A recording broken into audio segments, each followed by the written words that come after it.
ছবি মুক্তি পেতে এখনো অনেক দেরি, তবু বক্স অফিসে ঝড়ের আভাস স্পষ্ট। কেজিএফ খ্যাত যশের নতুন ছবি টক্সিক এখনই ট্রেন্ড মহলে হট কেক।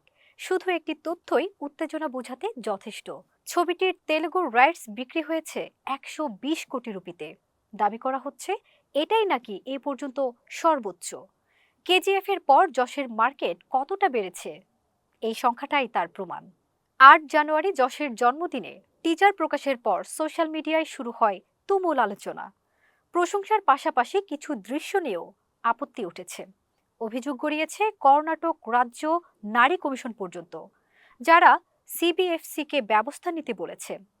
গীতু মোহনদাসের পরিচালনায় ছবিতে থাকছেন নয়নতারা, রুক্মিণী বসন্ত, কিয়ারা আদভানি, হুমা কুরেশি সহ বড় তারকারা।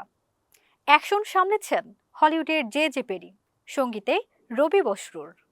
রেকর্ড বিতর্ক, তারকার ভিড়, সব মিলিয়ে টক্সিক হয়ে উঠেছে বছরের সবচেয়ে প্রতীক্ষিত সিনেমার একটি। 19 মার্চ যশ কি আবারও ইতিহাস গড়বেন, তা জানতে অন্তত সেই সময়ের অপেক্ষায় থাকতে হবে সবাইকে।